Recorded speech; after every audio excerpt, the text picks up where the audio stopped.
ఎన్నికలు కేవలం ఎమ్మెల్యేలను ఎంపీలను ఎన్నుకునేందుకు మాత్రమే అయిన ఎన్నికలు కానే కావు. ఈ ఎన్నికలు వచ్చే 5 ఏళ్ల మన ఇంటింటి అభివృద్ధిని, మన పేద కుటుంబాల భవిష్యత్తును నిర్ణయించబోయే ఎన్నికలు. ఈ ఎన్నికలన్నీ కూడా ఈ ఎన్నికల్లో జగన్కు ఓటు వేస్తే పథకాలన్నీ కూడా కొనసాగింపు. ఈ ఎన్నికల్లో పొరపాటున చంద్రబాబుకు ఓటు వేస్తే పథకాలన్నీ ముగింపు, మళ్లీ మోసపోవటమే. ఇది చంద్రబాబు చరిత్ర చెప్పిన సత్యం. ఇది మళ్లీ ఈ చంద్రబాబు సాధ్యం కాని హామీలతో ఇప్పుడు తాను ఇస్తా ఉన్న మేనిఫెస్టోకు అర్థం.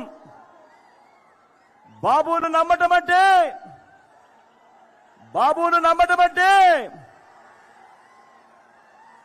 పులి నోట్లో తలకాయ పెట్టడమే అన్నది ప్రతి ఒక్కరూ గుర్తుపెట్టుకోండి. బాబును నమ్మటము అనంటే చంద్రముఖిని నిద్ర లేపడమే అని ప్రతి ఒక్కరూ గుర్తుపెట్టుకోండి. బాబును నమ్మటము అనంటే వదల బొమ్మాలి వదల అంటూ మరి ప్రతి పేదవాడి ఇంటికి వచ్చి తలుపు తట్టి రక్తం తాగేందుకు వచ్చే ఆ పసుపు పతిని ఇంటికి పిలవడమే అన్నది ప్రతి ఒక్కరూ గుర్తుపెట్టుకోండి.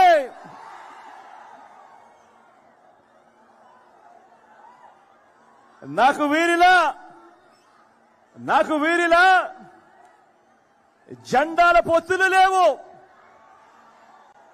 నాకు ఉన్న పొత్తు మంచి చేసిన ప్రజలతో.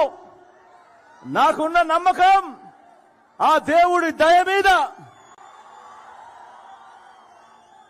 నా మేనిఫెస్టోను 99% అమలు చేసి, మేనిఫెస్టోను ఒక బైబిల్ గా, మేనిఫెస్టోను ఒక ఖురాన్ గా, మేనిఫెస్టోను ఒక భగవద్గీతగా మంచి చేసి, ఆ మంచి చేసిన తర్వాతనే మీ బిడ్డ మీ దగ్గరికి వచ్చి మీ దీవెనలు, మీ ఆశీస్సులు కోరుతా ఉన్నాడు. ఈవేళ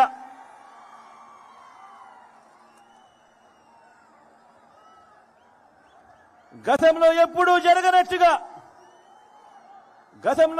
జరగనట్టుగా చరిత్రలో తొలిసారిగా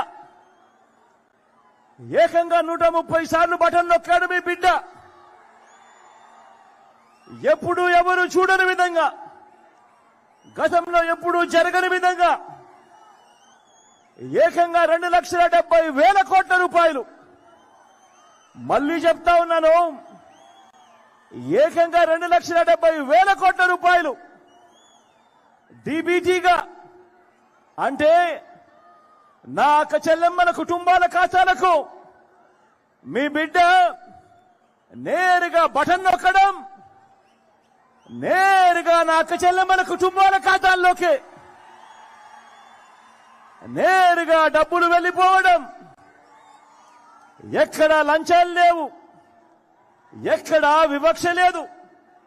ఇలాంటి లంచాలు లేని, ఇలాంటి వివక్ష లేని పాలనను చూపించి, ఇంటింటికి జరిగిన మంచిని, అభివృద్ధిని చేసి చూపించి, ఈ రోజు మీ అందరి సమక్షంలో నిలబడి మీ బిడ్డ మీ ఆశీస్సులు అడుగుతా ఉన్నాడు, మీ దీవెనలు అడుగుతా ఉన్నాడు మీ బిడ్డ. గతంలో ఎప్పుడూ జరగని విధంగా ఏకంగా 2,31,000 ఉద్యోగాలు. రాష్ట్రం విడిపోయిన తర్వాత దశాబ్దాలుగా మన దగ్గర ఉన్న గవర్నమెంట్ ఉద్యోగాలు 4 లక్షలైతే, మీ బిడ్డ ఈ 58 నెలల కాలంలోనే ఇచ్చినది అక్షరాల మరో 2,31,000 ఉద్యోగాలు.